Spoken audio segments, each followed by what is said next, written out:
Ebola! Let's go! I'm not going to do the same bit. Welcome back. If you Take know, two. you know. Take two! Ben, welcome your first solo appearance. How you doing? Thank you. Doing great. Coming off the big win. Santos team flopped. They could not put together more than 90 points, and I'm loving it. I'm absolutely loving it. So his team now is a little bit. I think if we were to play this week, it would be a very different story. But I'm gonna take the win for sure. Take those dubs. We haven't had you on solo before. Tell us a little bit.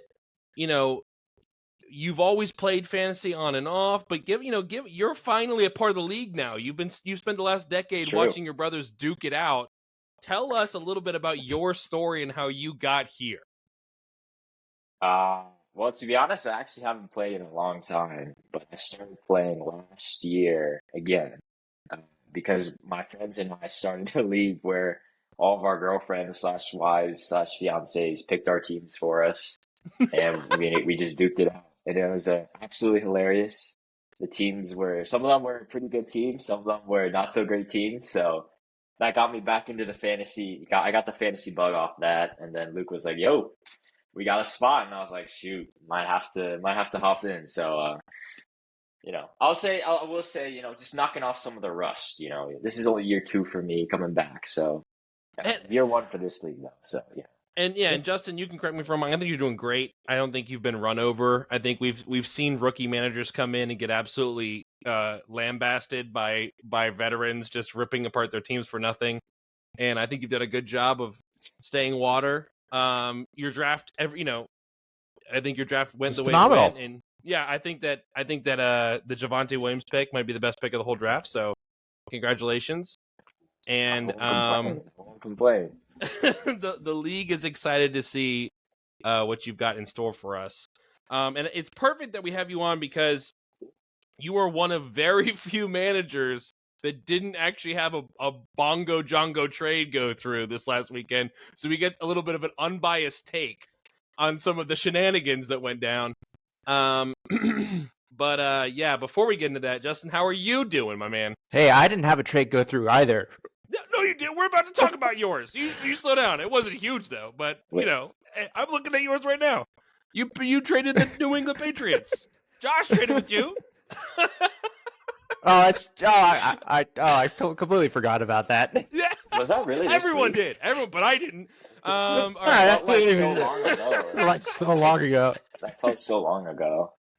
But yeah, the New England Patriots get traded. Whatever. Okay, so the next trade that went through is Ken and I did an even swap. I'm just going to dive in. Actually, hold on. I'm getting ahead of myself. Before we dive in, I'm so excited. But before we dive in, some league business we have to take care of. Okay? I've had some questions posed to me. I've had my consigliere drawing up some literature regarding said questions. And so we want to talk about the gray area that is starting a lineup. And I think that it's very important. As league commish, I want to kind of push this into motion unless there's phenomenal kickback, but I feel like this is a no-brainer. When I talk about the gray area and starting a lineup, I talk about making an active decision not to set your lineup. So I get life happens. I get things are out of your control sometimes. I get, a dude's declared out minutes before kickoff. You literally didn't see it. I'm not worried about all that. But because those situations exist, we don't have hard, fast rules regarding not setting a lineup because we've kind of lived in this world of operating in the gray area of, we are thinking the best of everybody, and I still do think the best of everybody, but we want to have some ground rules down on paper in writing so that you know what could happen if you choose to be nefarious. I don't think anyone will, especially not after these rules. So, Justin, if you want to give us a little draft, hit us with what you really come up with. But I love it, and it's got my full support. So go ahead. Yeah, so essentially what we're gonna say is the expectation is that you have a full active lineup. So that means you have no empty slots. So you expanded your bench, or you have players inactive or on bye. Um, so like for example, like a couple weeks ago, guy didn't have a quarterback. Jaden Daniels is hurt. So the expectation is that you would need to get a quarterback off the roster. Or like I think like a year or two ago, Luke, you had absolute apocalypse, and I think you traded players away because you needed a full you I needed a did. full lineup. I made Yeah. rental So trades to fill my lineup. yeah. So like that is you need to have a full starting lineup. That is the expectation.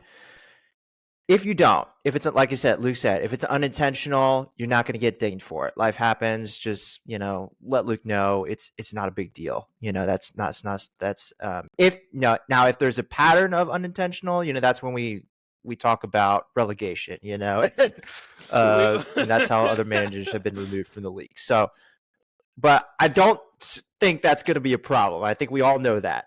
Now, if you do intentionally start an incomplete lineup. Number one just to is clarify, that what all Justin is referring to is if there's a pattern of oops, it was life 4 weeks in a row. That's the pattern he's referring to. That's not. We don't think that's going to happen. Sorry, go ahead, continue. Yeah.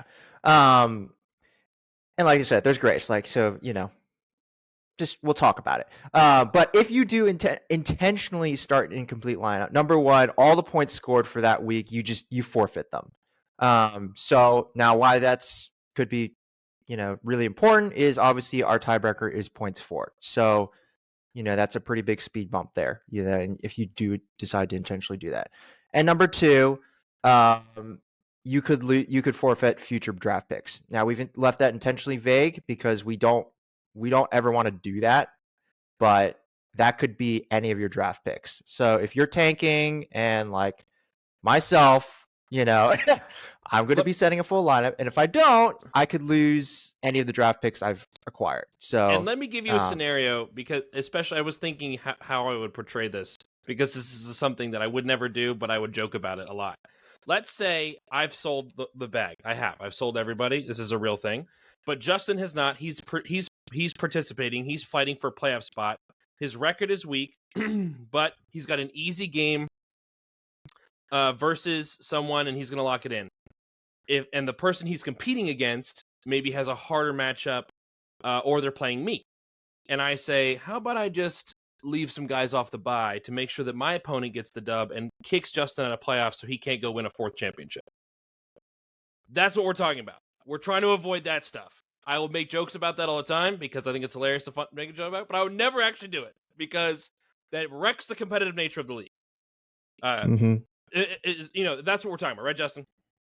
Yeah, and now who you start, that's up to you. Like you could, but the expectation is that you need to have a full starting active lineup. Don't complain about buys. Don't complain about injuries or whatever. Got to find a way. That's the rule. So there you go. There you go. So, like I said, unless I hear massive kickback, we're throwing that in, or we're just gonna make that institution. And I think it's it's common sense. And again, I don't think anyone is being nefarious. I don't think anyone will be nefarious, but I want to have it in writing so that it's in writing, and then I can refer to it if I have to in case there is a situation. And we all know what to do then. There's no exactly. He said, she said. We all know this is the expectation. This is the expectation. So again, there you go. Now let's get into the fun part. Ben, what do you think about that? Do you think that's fair?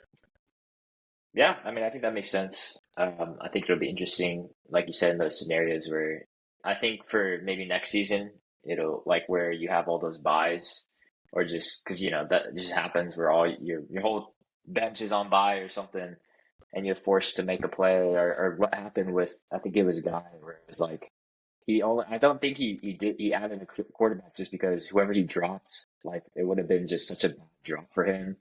So it puts you in a tough spot, but it's just like, well, you kind of have to do it. So I think it'll be interesting. It's not going to come into play, I don't think, super often, or at least hopefully not. But yeah, I doubt we'll ever have to enforce it. I think it's a good addition. Yeah. Yeah, I doubt we'll ever have to enforce it, but I think it's good that it's there. Okay. Yeah. the fun part before we get into the rankings, because there have been massive changes to the rankings. Massive, huge swings. Before we get there, let's talk about the Sellpocalypse. So the trade deadline occurred Monday night after the Cardinals and Cowboys game. A lot of assets got moved, mostly by me, but some other people. And so we want to kind of break down these trades. We joked about the New England Patriots defense trade. It's whatever. The first trade that happened that kind of started this process was a trade quickly, briefly, and this is narrative, but it doesn't seem like a big one. I traded Dak Prescott to Ken for Sam Laporta. Now, while this seems innocent, I made this deal for two reasons. One, I thought that Dak was going to have a bad game against the Cardinals, and I thought that Love was going to have a good game. He did. Which he did, but Love also had a bad game, so it didn't, but most importantly, I play Ken this week, and to compete, I was stealing him of his starting tight end because the only other tight end on his roster is Jake Ferguson, who's on bye this week. Big brain. So I was like, I think I'm getting a better game out of Love. I like Love to get rest of the season anyway. Let's go get a tight end that I like to start, and let's steal from the guy that I'm going to try to beat. That matters because it plays into the decision making going forward.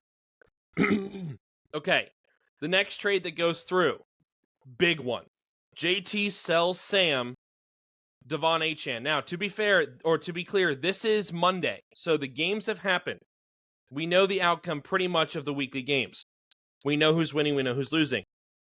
We also know that I've shot out to the league. I'm selling. It's time to sell if I can get the capital. And Sam actually, at this point, in clicking yes with JT, he has a standing deal with me for Saquon Barkley at this very moment. But he pivots to this deal, which I think is a great deal for Sam.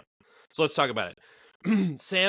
He's getting Achane, Brown, and he's giving up Tracy and Diggs, which was whatever, and a second and a fifth, but he's getting a sixth and an eighth. So he's getting, you kind of see this as like a big drop for the second, and a 5 to 6 drop. You can look at it as the second for, that's how I look at it. It's a 2 for an 8, and then like a little small bump, 5-6 bump.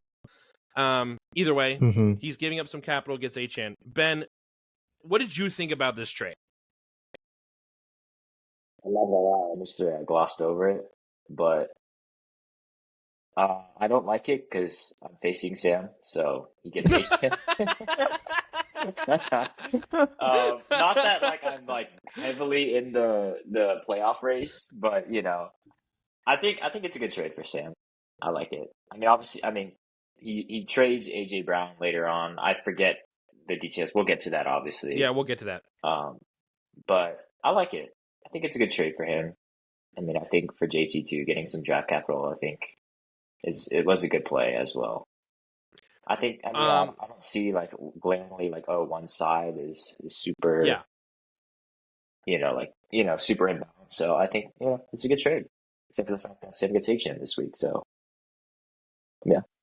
yeah, Justin, would you rather have Achane for 2 to 8 or Saquon Barkley for a 2 to 10? Oh, it's not even close. It's Achane. It's Achane. I mean, Achane's okay, Achane is the RB. Achane is the RB3 on the season, and Saquon is, I keep scrolling, RB11. And right. I think Saquon is a little overvalued, to be honest with you. Okay. So like I would when I saw this deal go through, I was like, oh my goodness, like I was actually talking to Josh. We were all like, oh my goodness, Sam got away with murder. This deal is so good. To me, Achane's worth at least a first. At least a first. There's very few running backs. I want JT over him. I want CMC, Bijan. That's it. I could even make an argument maybe with Bijan. I don't know. Because Achane's usage is just yummy. I mean, target totals good. His target totals over the past couple weeks: 10, 7, 5, 6, 7. Oh, juicy. I mean, he's getting 25 plus touches a week. Like that's insane, you know? Yeah. So yeah, I think it was a phenomenal trade by Sam. So Yeah, I agree. I Yeah, I think didn't. it would have had the first round asking price. I think I would have sold if I'm in the market to sell HN, I would have sold for 2, but if the drop had to be a lot bigger. mhm. And I think that, and I actually had a great conversation with JT about it because he's never traded draft capital before.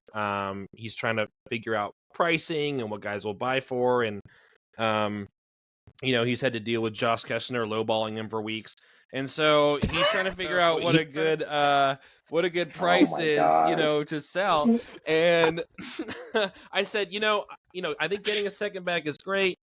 I mean, I probably would have tried to squeeze for a little more. I think the drop is everything.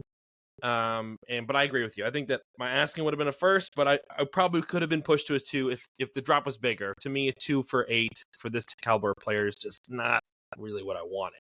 Now I will say, like, if like for JT, like it's not like he got bad value. Yes. It's just I think so. Like when my reaction to the trade was in context to the other trades that went through. Like when you put this trade in context next to all the other trades, like Sam got crazy value. But you put this trade in a vacuum, Yes. it's like it's fine. Like it's fine, Yeah. Again, I don't think JT got ripped off. I think we're both saying that's definitely there could have been interesting. more juice to be squeezed. There could have been more juice, not that it was a total rip. Yes. Yeah, for sure. All right. So anyway, Sam makes this Yeah. deal and boosts the squad tremendously. The running back position has been a problem with Scadaboo obviously going down. The depth has not been there. This immediately boosts the team's running back room. And AJ Brown's a nice pickup. He does trade him later, but at the time, great pickup. And this almost shuts down all my moves because this is one of the pieces that I have sold. And now we're late on Monday, and I don't know if I'm going to be able to sell them again because I kind of had this deal set up. And I didn't know Sam was looking for another trade. Okay. Again, narrative. The next trade gets moved is Josh and Kessner switch for Charbonnet. So Kessner picks up the handcuff to his walker. But this move is done because I am able to sell Barkley. I've now found a buyer for Barkley, and it's Josh, who's going to, we're going to get there. So he's cool with moving Charbonnet because he knows he's getting the running back. Meanwhile, while I'm finalizing the details, And he needs AJ a Brown roster gets moved. spot. And he needs the roster spot, absolutely. AJ Brown gets moved. AJ Brown moves to Jacob. Jacob buys AJ Brown for a 1-round bump and Cam Sutton. And this one's really interesting to me, guys, because I don't know who I'd rather have. AJ Brown or Cam Sutton. Or Cortland Sutton. Sorry, Cortland Sutton. Who would you guys rather have here?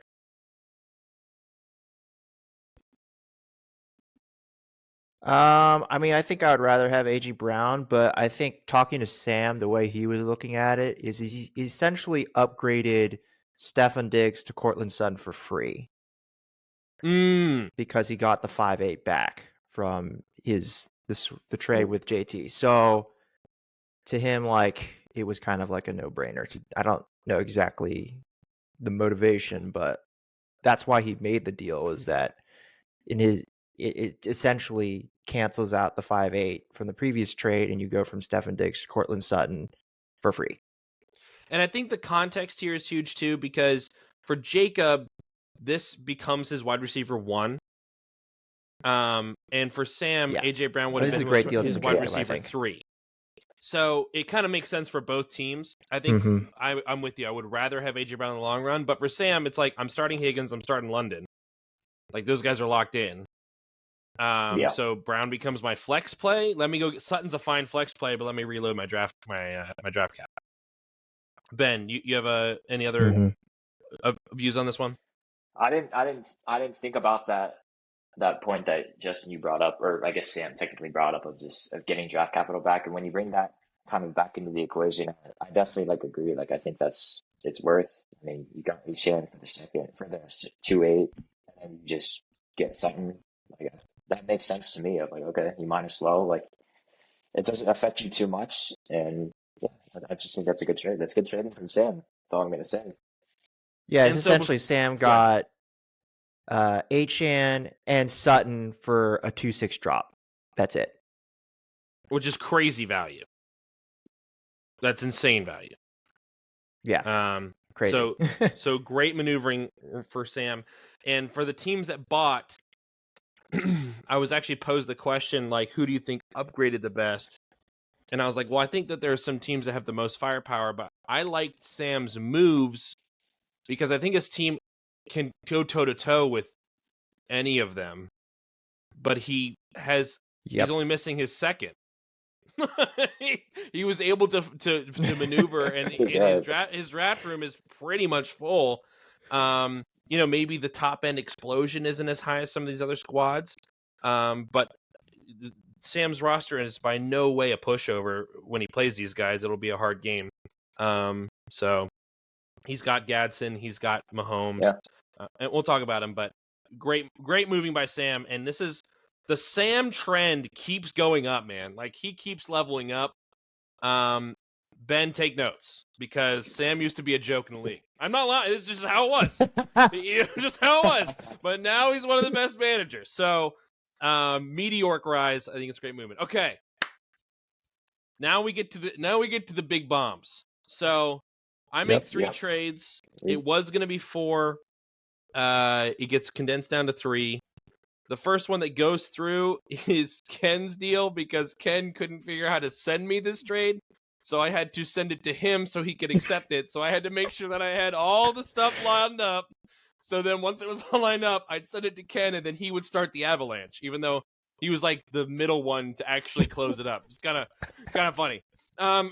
So that's funny. But the first one goes through is Rice, and it's a straight up Rice for a first to an 8th round swap. And I had put in the chat my asking price was for Rice, but to the 3 people that inquired about Rice, I quickly told them I've changed my mind. I want a first for him because he can be kept in the 6th round. Yeah, I was like, he's clearly a first round value at least. And so I was thinking perhaps about multiple picks, honestly. I got offered several seconds, and I was looking at my potential draft pool, and I was like, I don't want to really trade Rice at a second. Like I would rather just keep him and keep him. It was like, and so I was like, okay, if you really want him, it's going to cost you a first. The other 2 said that's too much for me, which is fine. And Ken said, I want to do that trade. So that one was pretty easy. The next trade that goes through that's a little more complicated is Santos's Mongo running back extravaganza. So Santos sends me his 1st and 3rd. I give back something. I forget what I gave him back. The 10th and the 13th, he gets James Cook and Kyron Williams. 13, yeah. And this is kind of funny. So initial haggling, Santos was interested in Kyron the most because he thought he could spend the least amount for him. He was like, but really, I'll take either one. And he sent me 2 offers, one for Kyron, one for Cook.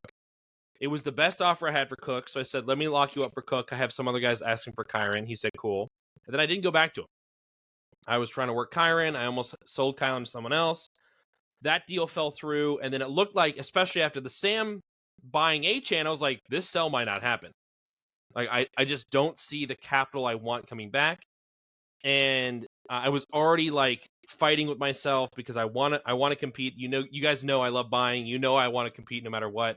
The odds were just so low that I would make playoffs, so then I would be kicking myself. And I was like, there's a number of draft capital in the first 3 rounds that if I can secure it, which for me was 7 picks in the first 3 rounds, that it forces me, like it's too good to pass up. And there's another reason why in just a second I'll explain. But I go to Santos because it looks like the deals are falling through, and I text him, looks like my last deal's falling apart. And that's one text. And as I send that, I'm starting to type out, and he doesn't know this, I'm starting to type out, if this doesn't go through, do you want to do Kyron for Josh Allen straight up? Because I was then going to try to buy Which Josh I know Allen. he would accept. He would have Yeah, he would have accepted that. Right? Yeah, he would have done I'm it. in the middle of typing it. And he doesn't know this. But I'm in the middle of typing it. And he sends back who didn't sell. And I go, it's Kyron. So I delete all that. It's Kyron. And he said, I'll do both trades that I sent you earlier to get the sell. And I was like, done. Let's run it up. So at the same time, I was texting Josh. Doing it for the memes. Josh and I had worked out a deal that we have here for Chase and Barkley. Mm-hmm. But then Sam came in and gave me a better offer on Barkley. So I posed that to Josh and said, do you want to beat this offer on Barkley? And Josh said, no, I don't, but that's okay. I'll just buy Chase. But then the deal for Barkley fell through. So then I came back to Josh and said, do you want to do our original offer? And he was like, yes, I want them both. So it all worked out. And here's why I decided to sell. There's several reasons. One, odds of making playoffs very low. I did the math. I did the numbers. I have to win out. I am now in playoffs. If I stick around, I am now in playoffs right now. If I lose, I'm done. In addition to that, and this is the main part about the whole competitive nature part, I needed 2 other teams of Guy, Santos, Jacob, or Ken to lose 2 to 3 depending on their situation. Which was just not, looking at their schedules, not likely. And I didn't like how my chance of making playoffs were outside of my control. Like if I win and I'm in, I'm more comfortable with it. But the fact that I could win and still miss the playoffs, devastating. But then there's a third thing. Wait, so if you won out, you would have needed 2 to 3 losses. I still needed 2 teams to hit the 6 or 7 loss mark of those teams. Now, I didn't see Santos losing this week. Not gonna lie, Ben. Nice job. Congratulations. But I had him beating you, right? So, not a bad assumption. Right. But there's another factor that comes in here, especially with the capital I'm able to get back. As of right now, and this has never been the case ever, of the 7 first-round picks, 5 of them are in 2 managers' hands. Of the first 36 picks, almost half of them are in 2 managers' hands, which is crazy. Which means not only do Justin and I have a huge advantage on everyone else purely because of the amount of capital, but a lot of these top-end managing teams, these competitors, are down capital. So it's a double advantage. Which is a great thing to try to take advantage of, especially because there's 2 people in the league that have won 3 championships. It's Justin and Josh. And I couldn't let Justin have a free head start on the rest of the league next year. So I'll take the bullet. I'll take the steps this year so I can stand in his way and stand up next to him. And watch, we'll get in the same division, I promise you, because we'll be the last people chosen. And we'll go head to head. And my mission is to make sure he doesn't win another championship. So there you go. That was like my third ulterior motive. It was like, it's a great position. It's hard to make the playoffs this year. And someone needs to stand up to Justin. So there you go. I thought that was hilarious. But also, it came into my thinking. It was a general decision-making point. So there you go. So those trades get moved. And I want to hear from you guys. Who do you think?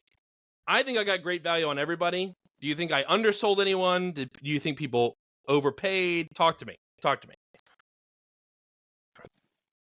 Well, there's one more trade we've left. Yeah, we didn't really go over the Josh's, I guess. Josh's trade is I get his first and his second.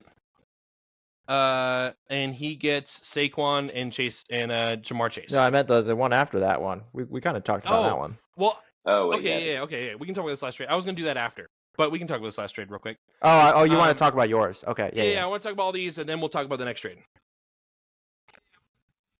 So what do you guys think? Did anyone? Okay. Did I? I think the you got good value. Did any of these guys? I think you got. Go ahead. I don't think there's anybody that like you didn't get good value for.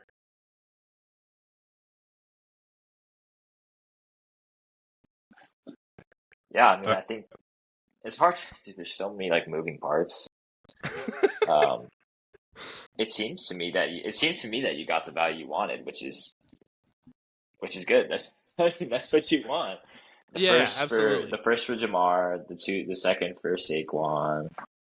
I What were mean, the I other think ones? the only one that I think like you could have squeezed a lot more value from is Rice, in my opinion, because he's a 6th-round Yeah, keeper. Like to me, Rashi Rice is worth first round plus another single-digit round pick at least, Mm, because he is a 6th-round keeper and he's like probably a top 5 wide receiver the rest of the way. So like that's the only one I think I would have if I were in your shoes, I would have tried to squeeze more value out of, because I would almost want to keep him. Like if I get a first round pick back, I'm like, well, but I could get a first round person in the 6th, like yeah. you, that. well, so I think You you're cut. making an yes, absolutely. Do you guys think Rashee Rice is a first round pick next year? Oh, absolutely, yeah. Really? It would be hard to at least not, you know, play with that idea that he would be up there. Interesting. And so getting him in the 6th round is definitely a lot of value. And then it It's a also lot of opens up value. another keeper year the next year after that too, because he could be in the 4th. Like if he continues to produce at this level, he could also be in the 4th. So to me, like he's worth, like I think like a good marker would be like I like to me he's worth at least a first and a 4th probably. Dang. Um, in my opinion, that's where I would be kind of asking for if I were in your shoes. Because it just like I would rather have him as a keeper for the next 2 years. Sure. Because he's still going to still have value even in year 2 after this. So Sure. Well, there you go, Ken. You got a steal. First and Made fourth it seems happen, kind of baby. expensive. Yeah, Eesh. but like that, assigned value is assigned value. I think Yeah. part Yeah, of I mean, that is I I don't. understand it was just like, yeah. Yeah. To me, I didn't view. So I see him as a second, maybe third round pick because the Chiefs' offense has been so hot and cold over the last several years. Like I don't know if I would say yeah they're going to do what they're doing this year next year, but that's my opinion, and I think that's why I ended up moving him because it was like worst case I'll just draft him again in the second round because he'll be like my 5th selection. well, no, he's going to be kept next year. Like Oh he's yeah, going to yeah, get yeah, yeah, kept. yeah, yeah. Or like a guy like him. Sorry, a guy like him. That was the idea. Like, Mm-hmm. but yeah, okay, there you go. There's another part of this is kind of funny. I didn't ask for any players back. Like I literally said, send me whoever you want. I don't care who they are. And so I have like Dobbins and Montgomery who I'm fine playing the rest of the season. I was like, cool, all right. like, Yeah. like which I think is funny. And then like Rashid Shaheed just got traded to the Seahawks. He could be good. I don't know. I'm excited about that. It's kind of fun. A little fun little roller coaster. All right. Crazy moves. Crazy moves. Okay, last trade that took place. Kessner gets Brees Hall. He gives away Jordan Mason in a 4th rounder. 4 to 8 bump for an RB2. Let's talk about it. What guys? What do you think?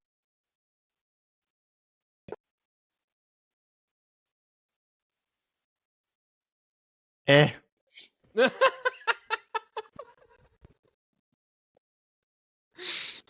Eh. I don't know. Sure. yeah. It's not Yeah. like it's not super. It wasn't an expensive deal, but it's not like a great player. Like I mean, he's gonna get a ton of volume, So I guess yeah, sure. Yeah. His bye week is passed. You don't have to worry about that. Um, Kessner's team of Yeah. like a ton of high upside RBC, wide receiver 2, running back 2s. Like it sticks with the theme, I guess. Like other than Bijan and Lamar, and McBride, but like Odunze put up a goose Yeah. egg in a 49 to 42 game. Like that's gonna happen. Dude, I didn't even realize he put up 0. I was like, dude, there's Yeah, no way. 0. But I also like Josh Kessner's like locked into playoffs, so it's like Yeah. maybe he likes the He's playoff matchups. But yeah, there you go. For Brees Hall, I don't know.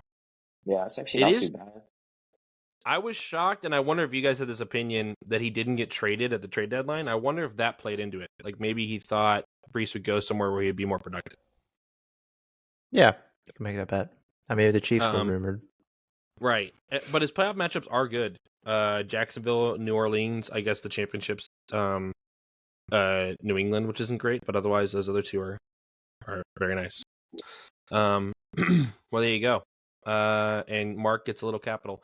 Mark sent out all those after I made all those trades. He put all those dudes on the trade block, and I tried to buy Brock Bowers off of them, and I to keep him. Yeah, to keep him because I was like, all right. Yeah, I like sent him a text. I was like, "What do you want?" Like, I'm like, "Well, yeah, sure, let's see." So I sent him like, "What do you want for Powers?" And he said 3 firsts. LOL. It was funny. It was a good 3 time. first. It was a There joke. you Like, go, Mark. That's what you Yeah. got to do. But yeah. So there you go. Crazy moves happening at the deadline. And Ben, I want to hear from you. Obviously, I doubt you've played in a league like this before, but does this give you some Nope. machinations for next season? You know, at least eyes opening to what could happen. You could be a buyer, you could be a I mean, seller. the trading is so complex, like so much more. I mean, I also, similar to JC, I've never traded draft picks. So learning the valuation for draft picks is one of the things I'm trying to figure out as we go. I have like I feel like a decent, like, I'm decent at it, but yeah, there's just so much like going on, like the multi trades at the same time with all the draft. I was like, bro, what the? So it's definitely like one of those things. Like I'm gonna have like I'll as I keep playing, I'll learn more. But as of right now, I'm like, okay, I kind of get a little bit more of what's going on, but it's like, oh shoot, wasn't expecting that. I will say one interesting takeaway is that the overall valuation of players versus draft picks has gone up a little bit. Like the prices that are being paid are starting to go up a little bit, which I think is interesting to see, which was kind of inevitable. But so if you're selling next year, ask for more, and you're probably going to get more. Most So likely. Yeah, most likely you will get it. Or some part of it. Absolutely. because now And we've people were not comfortable selling a first like years ago, and now we're throwing firsts around like it's nothing. Yeah, and we've talked about it at length on the pod in terms of like we said it last week. Like it will always be a buyer's market until prices go up. Like it has to be. Like if I'm in, for example, if I'm in Josh Kobayashi's shoes, I make the deal that he made 24/7. That's like an easy decision for me to get an RB1, the wide receiver one, put my team over the top. I'm making playoffs. Like to me, it's like a no-brainer. And so maybe I gave everyone a deal, but until true blue chip players get traded at real costs, like we'll continue to see it happen. Well, and All like right. you can't you got what you was going to be like because at the end of the day, it's what people are going to be willing to pay. But what people are willing to pay is slowly going up, and like you couldn't probably have gotten more because people probably wouldn't be willing to pay. But I like this is a prediction. Like it's not gonna it's gonna keep going up until because like which I can't remember who our conversation, but like it's the old bird in the hand is worth more than two in the bush. So until multiple high round picks are moving for a player, like it's going to continue probably to go up. Yeah, and then it's like it's funny. It's similar to the NFL market. Like we keep resetting the market on values, right? So like 2 years ago, Cooper Kupp got moved for the first. Then I traded for Jamar Chase for a first the next year, and now we just saw 5 first round draft picks move because I did sell my first round. I have 3 first round picks, and none of them are mine. So like 5 managers sold their first round pick. Like that's, and we could see more. We could see more. I'm excited. All right. We've kept you in suspense long enough. We're over 30 minutes into the pod and we haven't talked rankings at all. Let's dive in. What are we doing? That's crazy. Let's dive in. So no change at the bottom. Well, the good news is we can just bypass the bottom 4. Bottom 4. I was literally Yeah. about to just say who they are and go. There's been one change in the bottom 4. I dropped to 10th. But Justin's at 12th, Mark's at 11th, I'm at 10th, JT's at 9th. There you go. The sellers, we're all at the bottom. Sellers. We're in the cellar. Funny enough. Moving on. Ben's at 8. Ben, we have you ranked lowest of the competing. Your team is good. It's nothing really has changed, and you've actually gone up 2 spots because me and JT dropped. So there you go. Let's go. I'll take it. So you're at 8. But let's talk about one of the first real competitors. Sorry, Ben. It's Jacob at 7. Jacob locks in at 7. Well, before we move on. Okay. Ben, you got an interesting role here because you're going to be Mr. Spoiler, I think, the rest of the way. Like, oh, yeah. that's going to be fun. It's funny. I faced Sam this week. Sam does not have Patrick Mahomes. I also have no running backs, basically. But I did pull off an unlikely win against Santos. My goal for the rest of the season is to miss playoffs. Because if I do, I'm not winning playoffs, let's be honest. If I somehow make playoffs, unless I just go on the most crazy run, I'm not winning playoffs. So my goal is just to win against the teams that need the wins. Then just lose, and then just get my high draft spot, keep my keeper bonus, and then I'll be happy. Yeah, you do have a good keeper bonus. Even if I beat Sam, I think he'll be fine. He'll still make it, but it would just be funny to beat Sam. Oh my gosh, it would be hilarious. It would be so good. It would just be too funny. It is so funny. Yeah, you have Devin Singletary and Emery DeMercado in the starting lineup. You would do what you must. Cinema. Just you watch.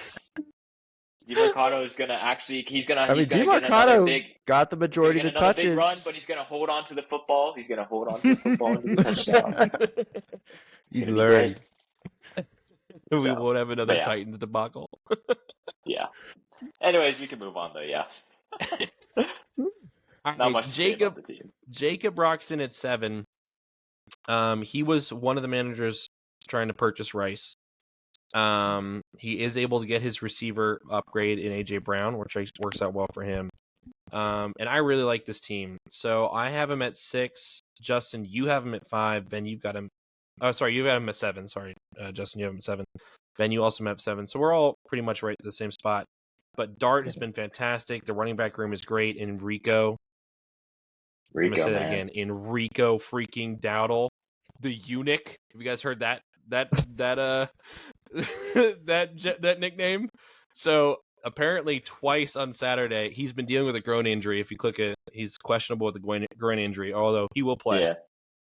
But apparently twice on Sunday he looked like he fully tore it. Like he was clutching. He was like and then he got back up and played another drive.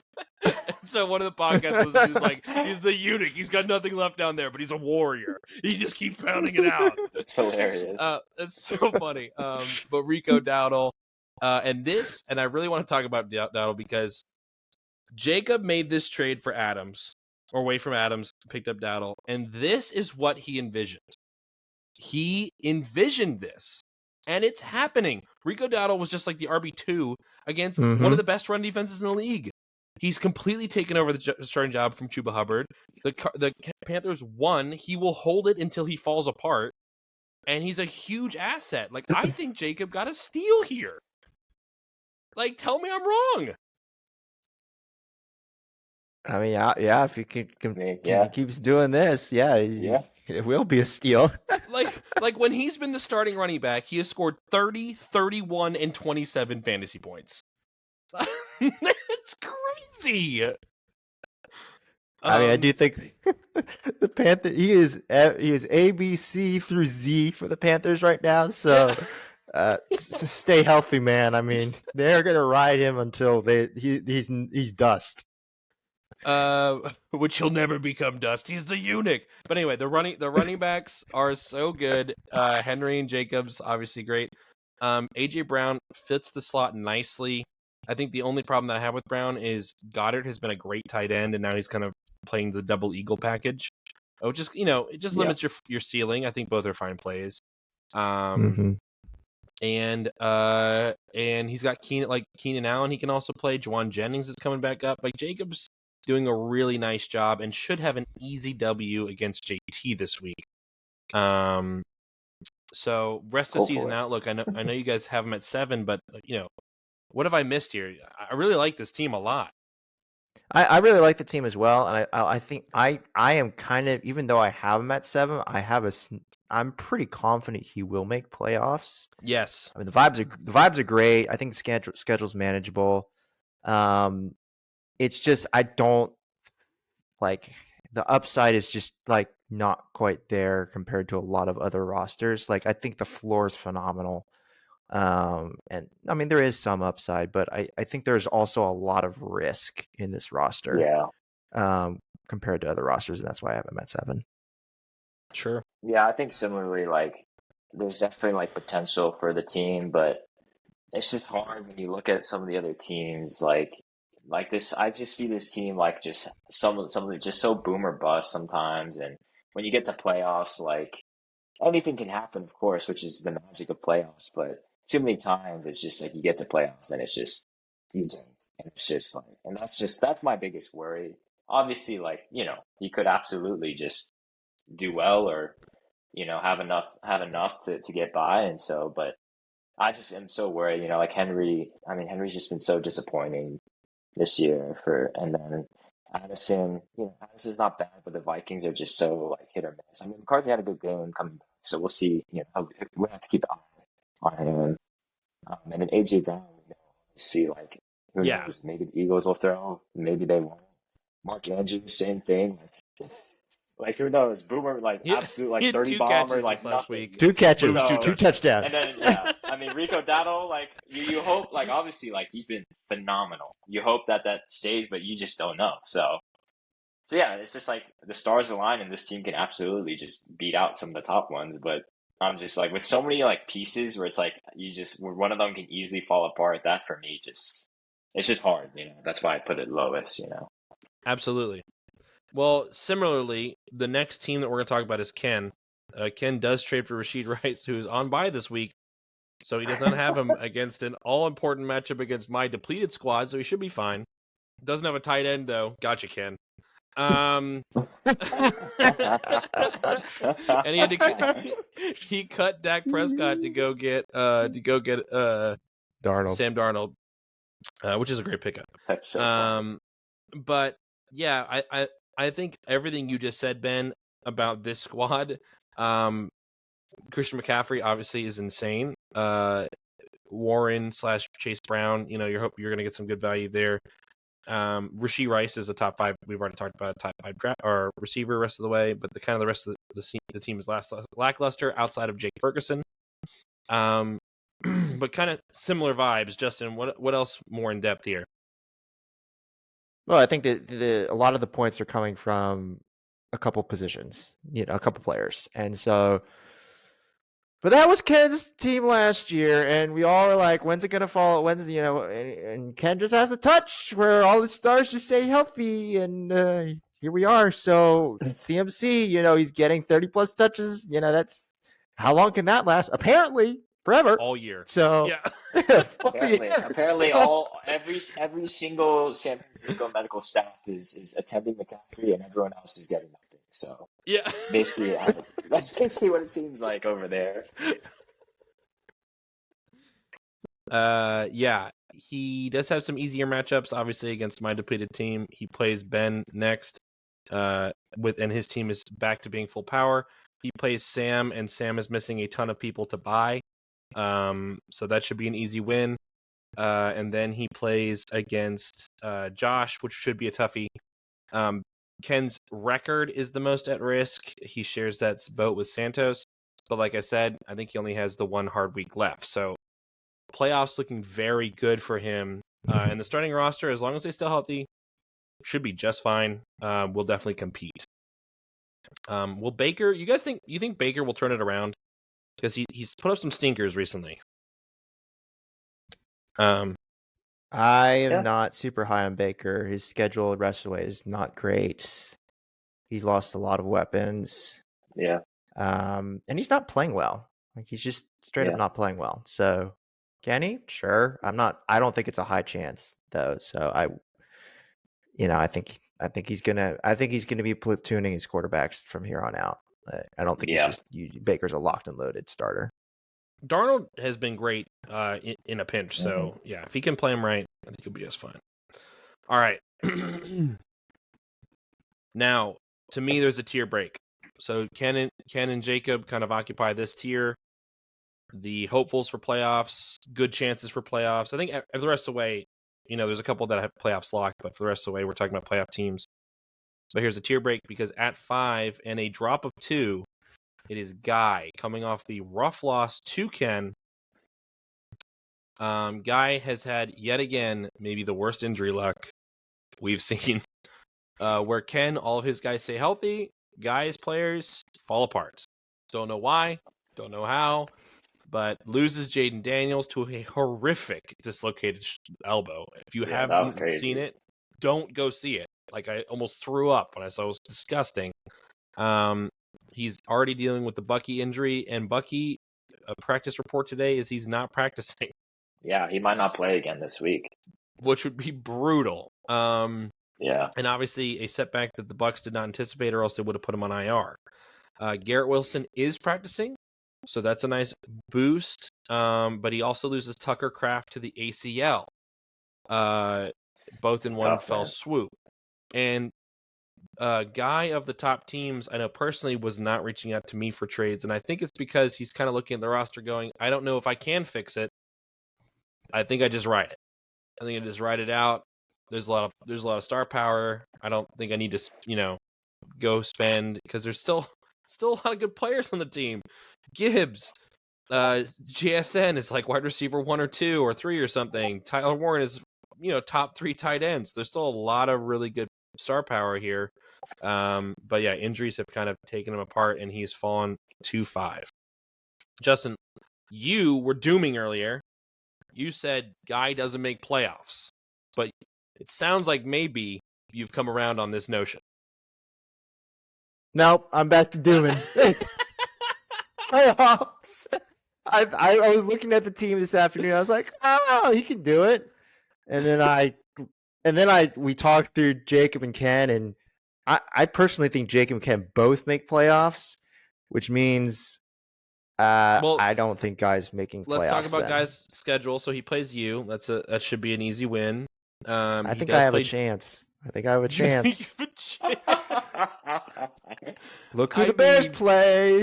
It's dude, true. but he's got true. Goff at Washington. If you want to bet on Goff having a good game, it's today or this week. Yeah. Like he's gonna smash. And Goff's Gibbs not in the doing well. dome. He's away from home. You're playing. You don't have a chance. Guy by 20. That's my call out. But he does play Josh next, which is brutal. He plays Mark, which should be an easy dub. Should be. He plays Jacob, who's an ascending team, and finishes the year against Santos. So he's got 2 easy games, 3 hard ones. He just has to win one of these hard games, and he's in my opinion. Which I think his team can do. Like he's taken some injuries, but at some point Bucky's got to come back, man. Like maybe next week.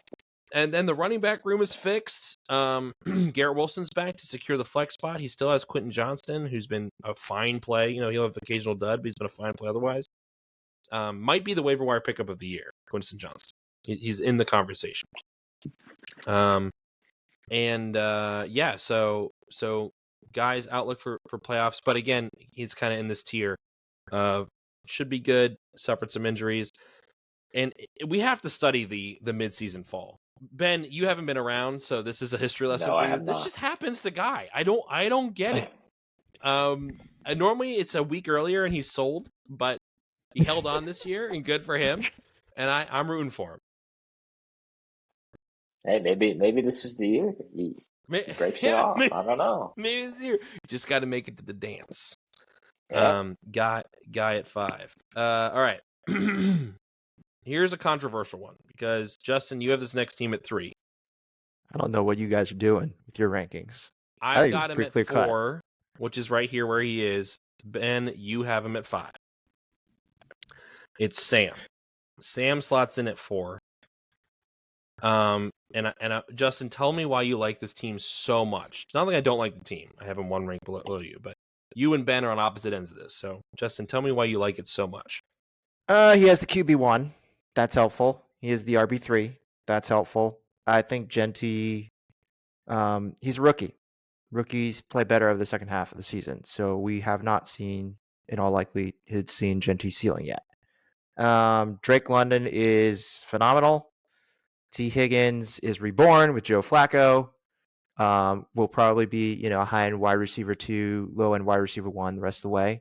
So the wide receiver core is great. Gadsden is already phenomenal and a rookie. So will probably play better over the second half and just looks absolutely the part. Like he looks he looks dominant. At some point, Ricky Pearsall is going to come back. I project Pearsall to be the number 1 wide receiver for San Francisco when he returns, because I think he's by far their most talented wide receiver. So I love the starting roster, and I think Sam's got fine depth. So that's why I'm high on the squad, and he's 6-3, and he has, in my opinion, the easiest schedule going forward, and that's key.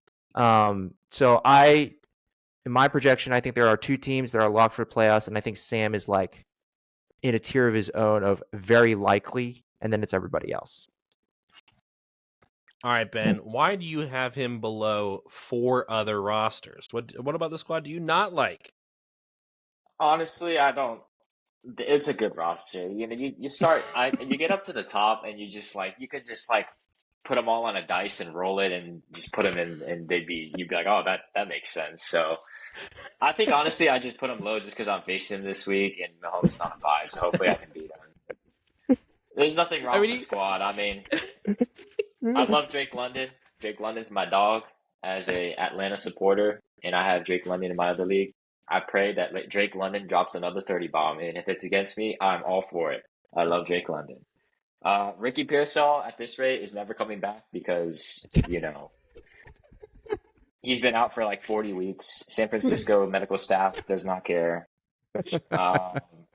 HN's great, obviously. I didn't know HN honestly was RB3, but that's really good. GT, like you said, GT's good. He's fine. Once the squad is full, unfortunately, Sam, you're going to lose this week just because, that's just what I do. I take wins when people don't want me to. So, sorry, big boy. But after next week, though, your squad will be good. So, no, but Sam, no, like I said, you could put him on. He It's is just kinda missing Higgins and Mahomes this week, which, if you I think have a I path to based it off victory, of this week more so. So I saw oh, no Mahomes, no Higgins. I'll put him at 5. He's obviously one of the top teams, but for this week, I'll put him at 5. and expert maneuvering through the trade window. Yeah. And guys, he's got Joe Burrow coming back. This is a joke. Is he actually coming back? Moving on. And that's, by the way, a rise of 4 for Sam. Huge gainers for Sam. Sam's up 4 spots. Moving to the number 3 spot, and we have more controversy because I've got this person at 2. Justin, you have this person at 4. And I do. Ben's got him at numero 1. And it's Santos. Santos does not select in the first 3 rounds of next year's draft.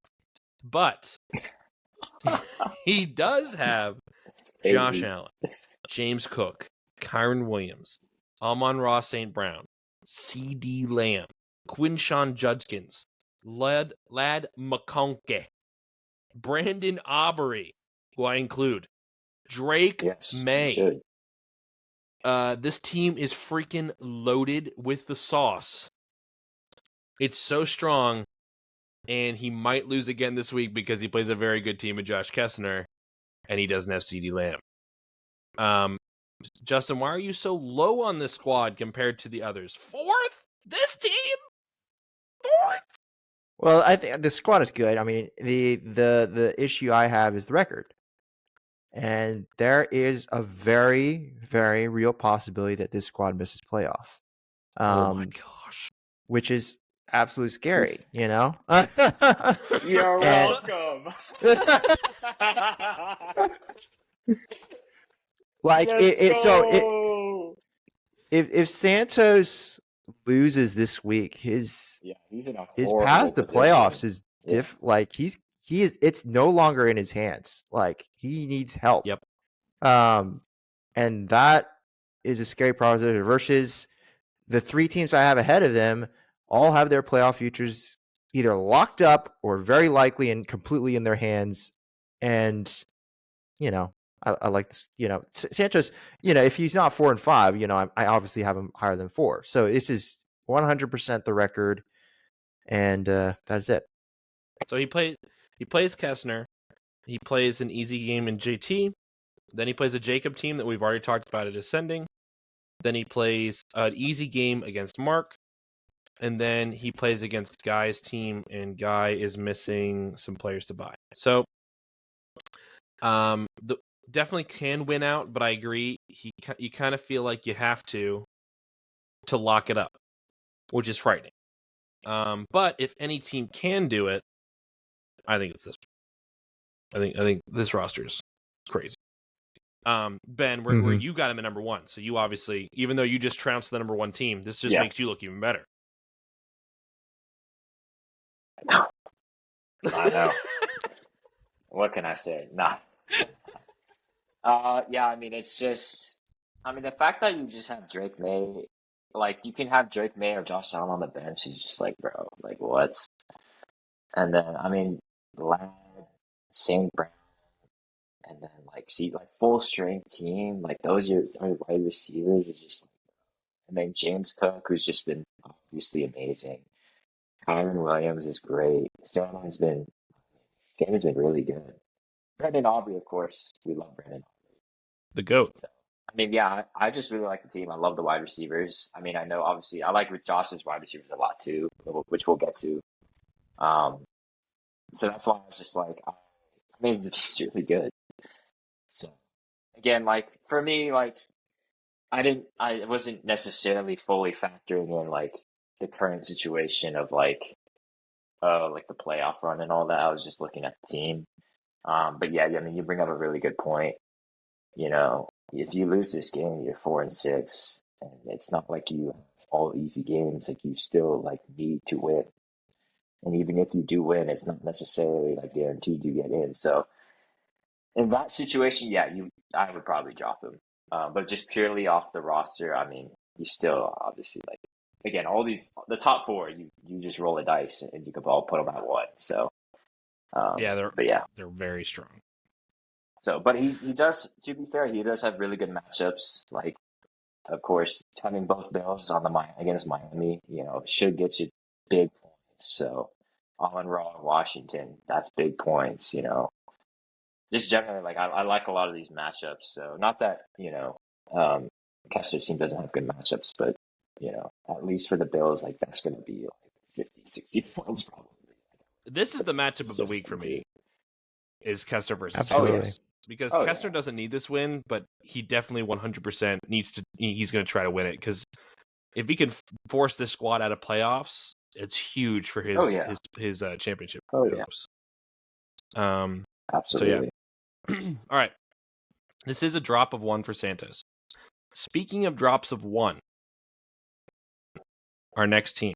Kessner falls from the number 1 spot to 2. Because we do have a new consensus number 1. But Kessner is at 2. Again, we just talked about this matchup that he has. He's upgraded the running back room in Breece Hall. The rest of the squad has been performing out the wazoo. A huge boon for the team. Arizona Cardinals just put Kyler Murray on IR. Now you might think that's a bad thing. It's a very that's very good. for McBride and for Marvin Harrison Jr. They performed way better with little Jake Brisket under center.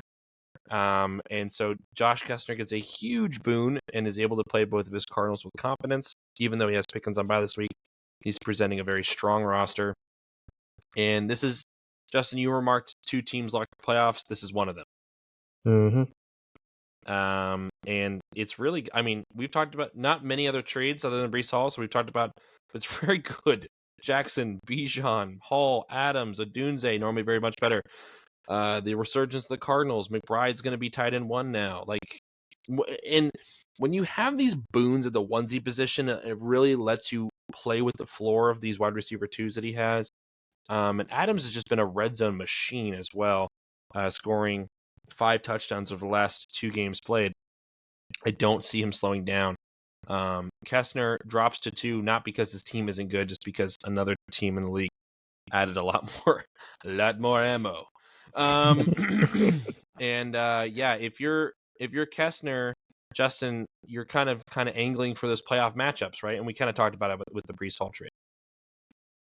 Yeah, I mean, I think you're doing your best to position yourself as best you can for the playoffs. I mean, I think I'm Kessner didn't fall, like, I know he was poking around, but I think you're fine not buying, because the team is kind of, you do reach this point in fantasy football of diminishing returns, of you've got a good enough roster, and then at that point it's just like, okay, sure, I could upgrade, but you're not you've kind of reached this point where it's like, I could, but the difference is very small, and is it really worth it? So I think this team is, as long as there's not any major injuries, like, is gonna be, he's gonna have a bye, and probably one of the favorites to win it. Maybe not because the squad is the strongest, but it's definitely good enough where he's the highest scoring team.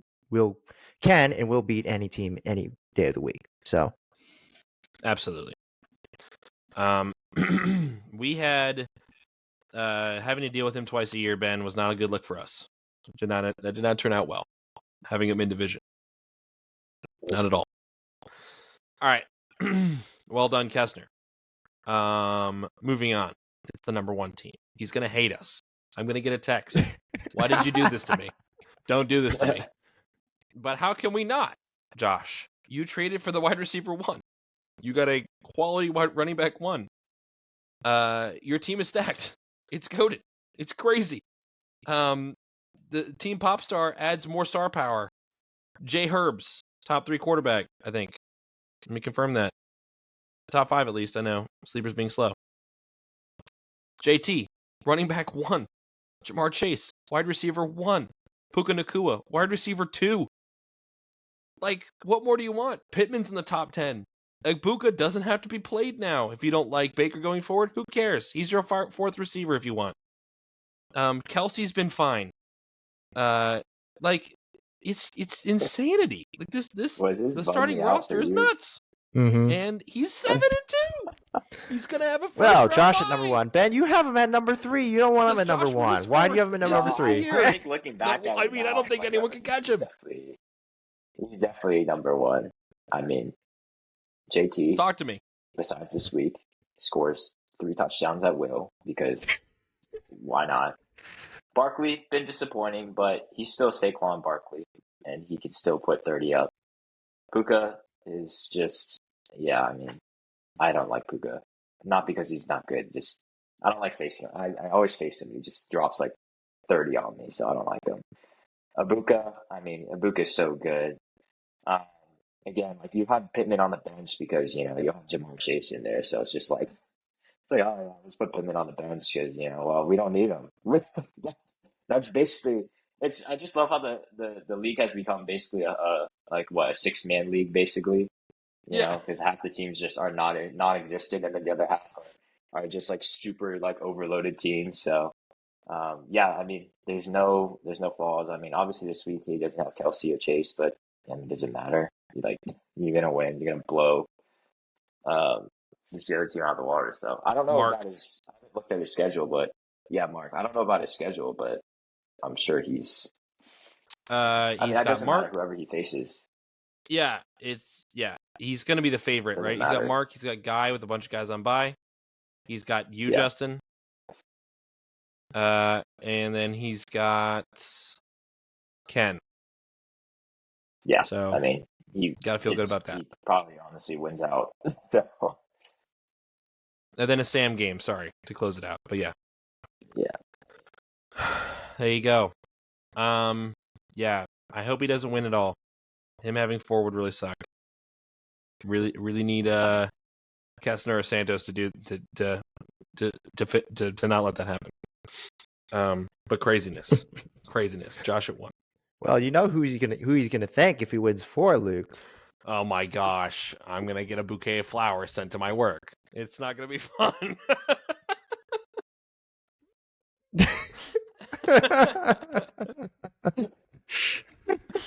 Oh man. Oh, what have I done? I'm falling on the sword to stop the one guy, or try to stop the one guy who's got 3 by giving the keys of the kingdom to the other. I don't know. I'm a mess. It's a disaster. I think the power is flickering here. I think my room is telling me it's time to go. So here we go. 12-10. Justin, Mark, Luke, JT, Ben, Jacob, Ken, Guy, Sam, Santos, Kessner, and Josh, winner of the Josh Bowl. Ben, you're awesome. Thanks for coming on. It's been a blast. Oh, thank you. We're very excited It was fun. to have you. It was fun. And we'll do this again. Justin, any final thoughts? Yeah, good luck to everybody else. I'm just gonna be having my feet up over here, eating popcorn. Yeah, it's gonna be fun to watch. It's gonna be fun to watch for sure. All right, let's get out of here. Goodbye, everybody. Adios. See ya.